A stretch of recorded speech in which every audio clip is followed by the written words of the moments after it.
up, guys? Happy Thursday. I hope you guys had an amazing St. Patty's Day. I know it was very tiring for me, although we were DJ at Banco. It has been a very, very weird week for me. I actually started off with a COVID scare this week. I thought I had the virus. I was sick. Turns out I just had a normal head cold. But today, I got a special guest for you guys. I actually, we actually been working for a minute now. Because I was working at Myers Lounge, but now we actually got to meet each other. He came through we actually do this open mic on Taco Tuesdays over at LA Studio. And last week I had the pleasure of meeting Ronson. There he is. How's it going? Look at his teeth. Look at his pearly white teeth. What's going on, Ronson? Nothing much. Tell everybody who you are. Tell everybody a little bit more about yourself. Okay. My name's Ronson De La Toile.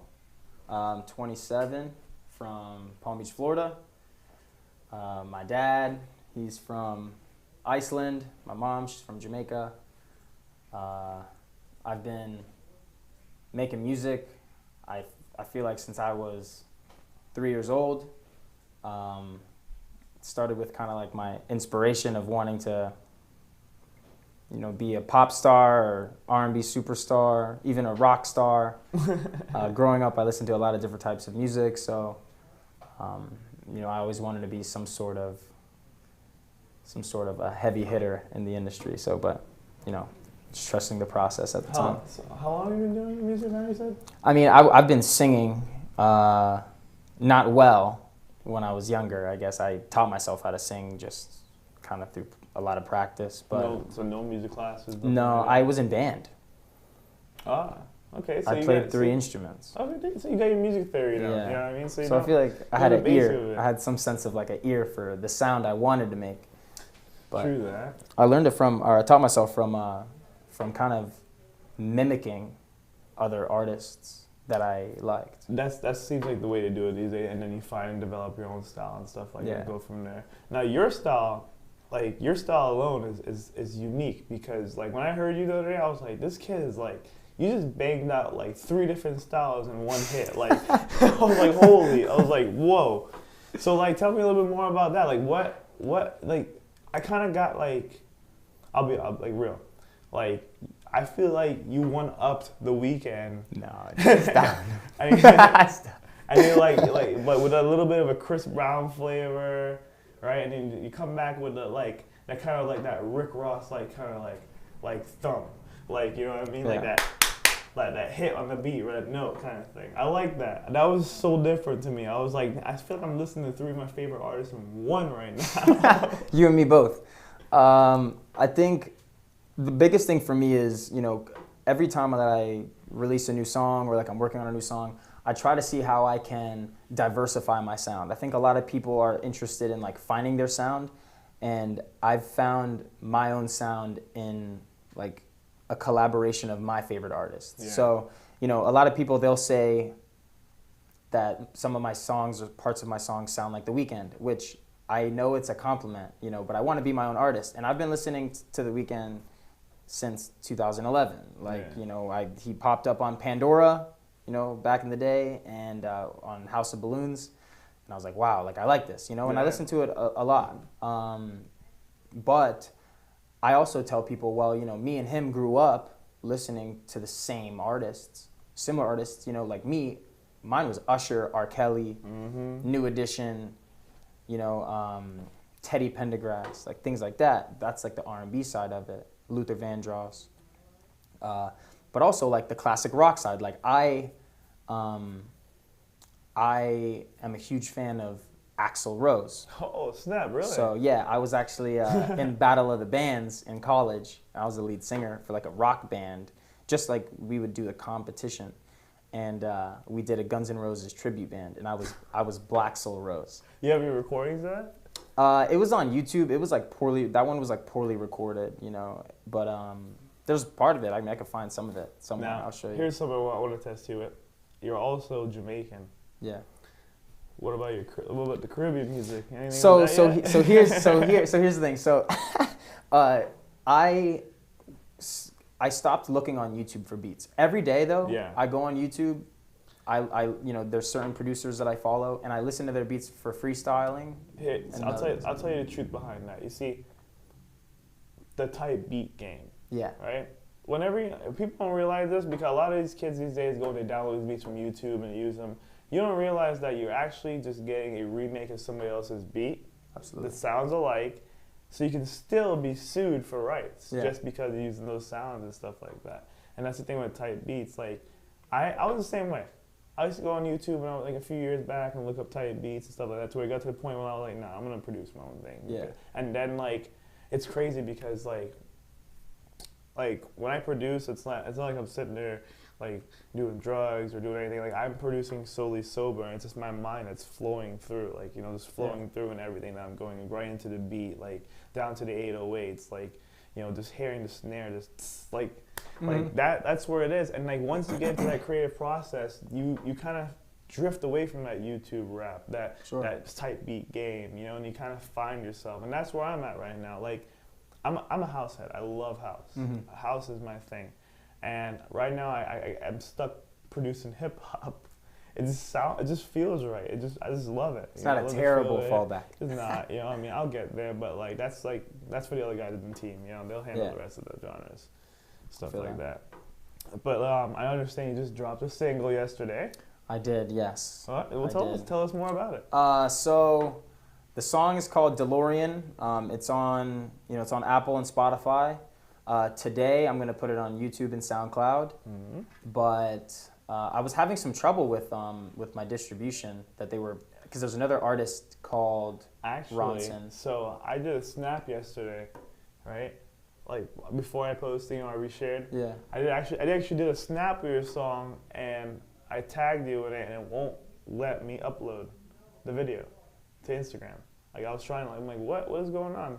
And I did it over and over again. And the only way I was able to post it is just posting the song by itself. Interesting. Yeah. So it was weird. I've never dealt with that before. What do you use for distribution these days? DistroKid. DistroKid. It's G. Very fast. You know what I mean? They'll have it up fast. One thing that I was just recently on DistroKid with is like their plans. Because like I have a label. You probably have an artist plan. I have a label plan. I have the I think group, like the middle range one. Oh, the musician. So that I can have my own. Yeah, like I have the artist plan, label. But I just recently found out I only support up to 5 artists. Yeah. So I have to like up it more in order to like, get more artists and stuff on there. So like, and then another thing is like, I was realizing that the whole Spotify verified thing. Have you seen that before? Yeah, that's an easy. I'm pretty sure I have the blue check on Spotify. Yeah, like everybody was like, yo, I'm verified on Spotify. Yeah. I'm like, I just uploaded one song, I got verified. I think it was like a cool thing, when DistroKid was coming out. But then, like you said, I mean, there's people even on Instagram that you can pay to do anything, and that's what. True that. It's kind of stressful, You know what I mean? If you literally have 30 G's to throw away, you can literally just become the next little pump right now. Easy. But like, look at these guys. Like they pay all this money, they go into the industry, and now where they're at, they crash and burn. That's why I like. Now, okay, last year was a complete like turn off. Like the world is shut down. Yeah. And that's where people found themselves. A lot of people found themselves, and a lot of people didn't. That's okay. And I feel like a lot of musicians found themselves last year. A lot of producers found themselves last year. And now we're getting ready to turn the music industry around.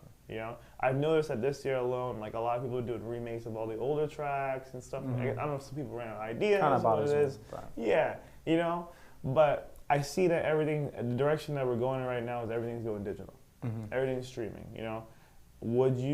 Let's be honest, would you go to the store right now and buy a CD? No. Unless you're probably collecting for your favorite artist. Collecting, yeah.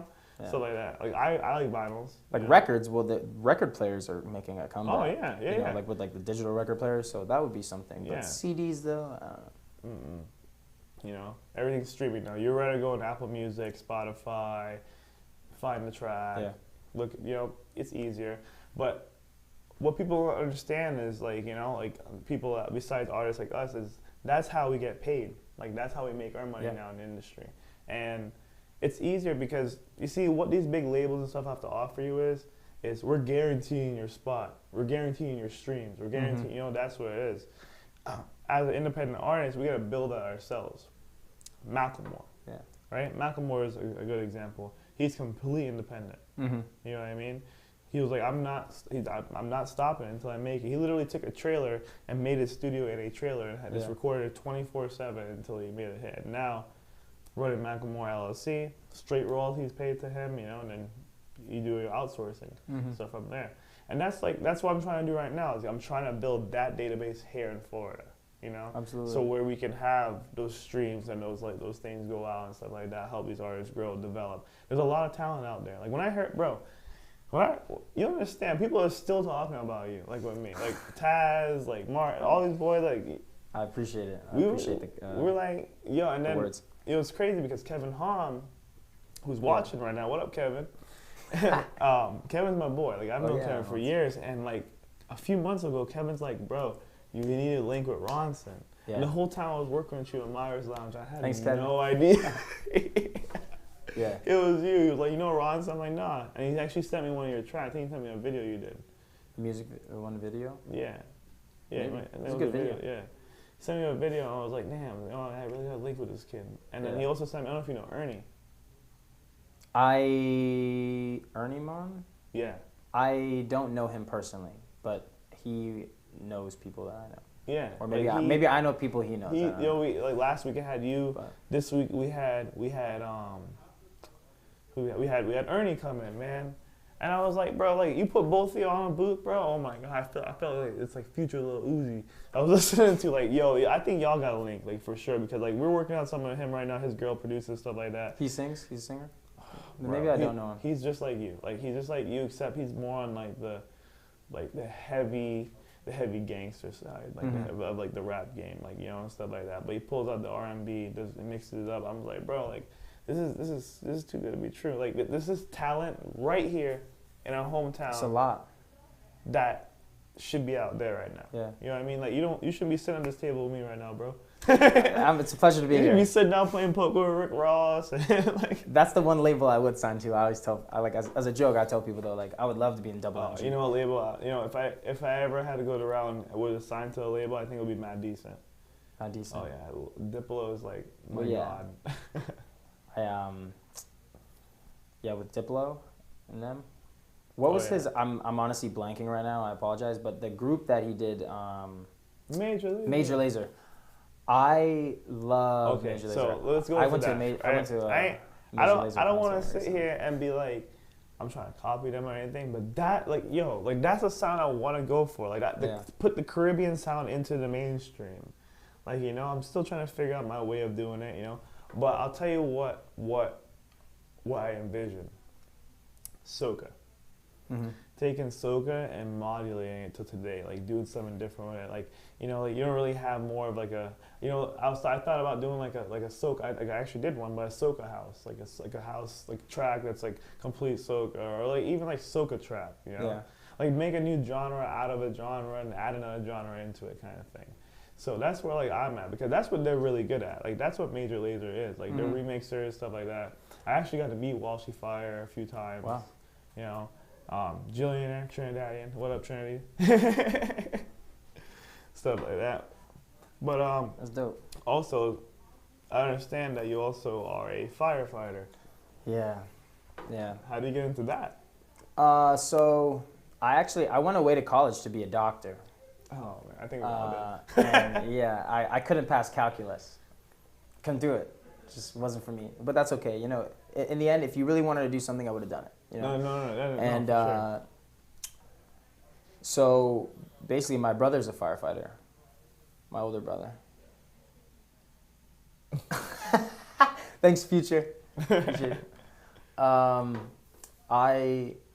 brother was a firefighter, and my mom, island parents, like she was hell bent on me like getting something like right after college, like being you got to take care of yourself kind of thing, That's like my mom. You're not gonna be a doctor, I bet, Oh, my mom. So my mom hates that I'm a DJ producer. Hates her with a passion. Well, it took a long time for my mom to actually like listen to a song that I made and say, like, I remember I showed her a song called "Do It Again," which is on my SoundCloud, and she looked at me. I played it, and she was like, sounds pretty good.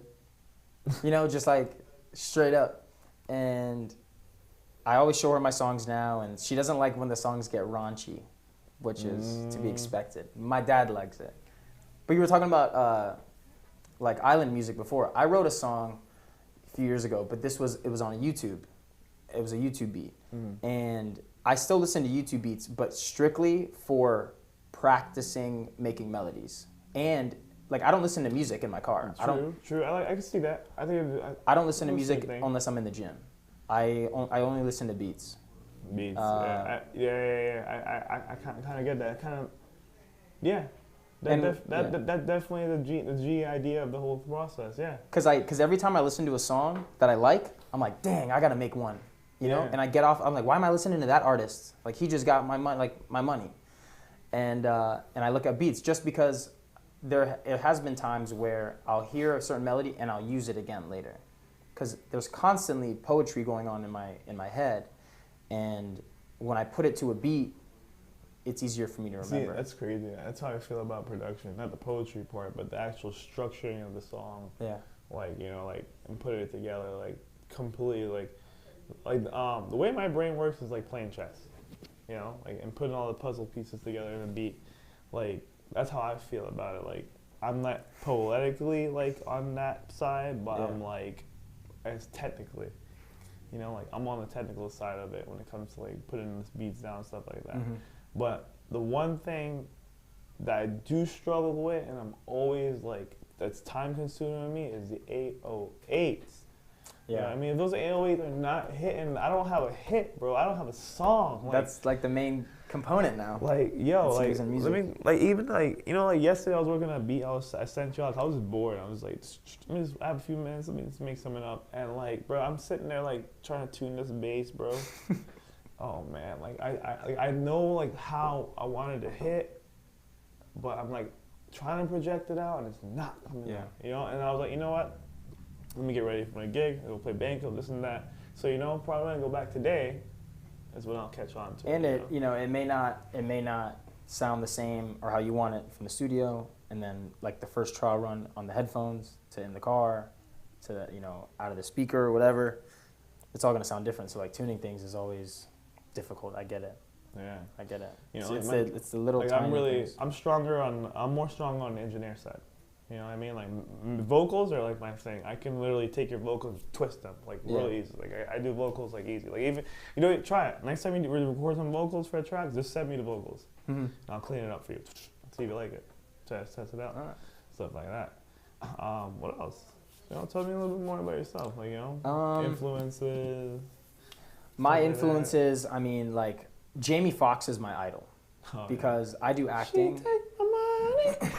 But not even the fact, like, his music itself, you know, it's okay, and I, you know, if you see this, Jamie, I still, you know, sorry, but I've liked, there's plenty of his songs that I've liked, but it's the entertainment aspect of it. Like, he's a phenomenal singer. Yeah. No, he's complete entertainment. He's a great singer. Like, you know, I grew up watching the Jamie Foxx show, or like In Living Color, and his acting, like, his comedy, he's funny. Like, there's a video. It's on YouTube. It's like live in Texas or live in Dallas. It's an 8-minute video. I've watched that video probably 300 times, and I've shown other people it. Like, that's how important it was to me for other people to see it, his talent. Like, he's everything I want to be. For a while, I wanted to, like, marry his daughter so he would be my father-in-law. Like, that's how deep I was. I was like, he needs to be my new dad. Oh God. But you know, but Usher and R. Kelly, all there. Michael Jackson, you know, Neo. Yeah, you know, bringing that back. Oh my God. I was just reading a comment the other day I had a few years back when that whole Michael Jackson crisis was going on. They were like, oh, you know, I actually I got attacked for playing Michael Jackson. Yeah. At the venue, like, you know what I mean, at the clubs, like people would come up to me, why are you playing Michael Jackson? And he's the pep. I'm like, it's Michael Jackson. Like, you can't, it don't matter. Like, the dude's dead, first of all, right? I was like, so this lady, okay, so I literally was playing Brother Jimmy's back in the day. Yeah. And this lady, I played, Don't I can't even think of the name. The one that they play in Rush Hour. Don't stop. Don't. I know. I forgot. Trust, Don't stop till you this get is up. bad for a DJ to forget this, by the way. Yeah. Don't stop till you get up. Yeah. So I'm playing that. Lady comes up to me, complains. She went to the manager, Wow. and complained that I was playing Michael Jackson. Yeah. So I didn't like that. You know what I mean? So I played R. Kelly next. It was alright. it was hard. It was hard for me. It was hard for me to get behind the train of like canceling him, because I mean there's a video I used to be on my Instagram, but of me when I was 2 years old, I had the VHS of all of Michael Jackson's music videos, and I would watch all of them. I would try to sing. That's what I'm saying. That like I feel like I've been singing a long time, but and I would dance. I wanted to sing and I wanted to dance. Like, yeah, I wanted to dance too, man. and it sucks. But at the same time, you got to think obviously if that what happened is true, and obviously they went through the trials and whatnot, while he was passed. But there's a lot of CEOs of companies that have products that we utilize that do a lot of things behind closed doors that you don't hear about. And there's people that that you entrust a lot of your livelihood and your beliefs in, that have true and different beliefs behind closed doors. It's a lot of things going on that you don't understand, that we don't understand. And when it comes to music, no matter what, that music, Michael Jackson's music, made a lot of people feel really good at certain times in their lives. And I think anyone can say that, can pick a song and the time that it did it. True. And like you said, even Rush Hour, like I love Chris Tucker. People say a lot like that. Some of my mannerisms that I have are like Chris Tucker and Will Smith. And I grew up listening or watching, like I saw Rush Hour in theaters 8 times. I'll tell you what, the coolest thing that happened to me, I love Will Smith.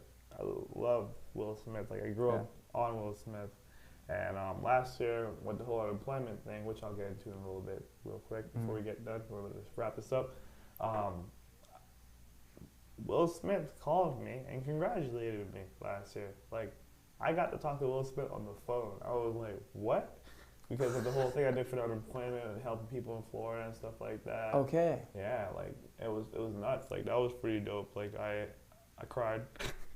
It was was it you and Rever Deep who were doing that? Does that sound? Yeah. That's when I see the names. I remember. I'll get into that one after the show. Okay. No, well, that's what I recall. Yeah, but okay, that makes sense. I was like, I remember when that was going on. I'm the brains of the operation. I'll just leave it at that. Which we're gonna wrap it up real quick. I'll tell you guys with the unemployment. I'm waiting for the new bill to start and take over, and then we'll be right back to the unemployment woes. So, but I'll be posting new videos. Soulful DJs, check it on YouTube. Ronson, Instagram. How's it going? Once again, my name's Ronson. I'm a South Florida R&B singer and hip hop artist. You can find my Instagram at Ronson's Modern Life, RONSONS, Modern Life, like Rocco's Modern Life. If you're old enough to know what that show is. And where do you find the music? And if you want to find my music, you look up Ronson on SoundCloud, Spotify, Apple Music. My YouTube channel is Swanee Baby, which is my entertainment company that I started last year. So it's like my moniker as well, and some of you guys may know that. But I was torn between Ronson and Ron Swan. And for a long time, I'm like, what am I going to do? And I was like, you know what? I need to be true to myself, because if I want to work on acting and modeling and different things like that, then I want to keep my name kind of uniform. But Swanee Baby is still, it's still a part of me. G it up. All right, guys. Well, that was it for today. Check out Ronson. Boom. Don't forget to follow us on Instagram at StarsInternational_. Still working on Instagram. Also Soulful DJs and me at The Real Nightly. Love you guys. We out.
Peace.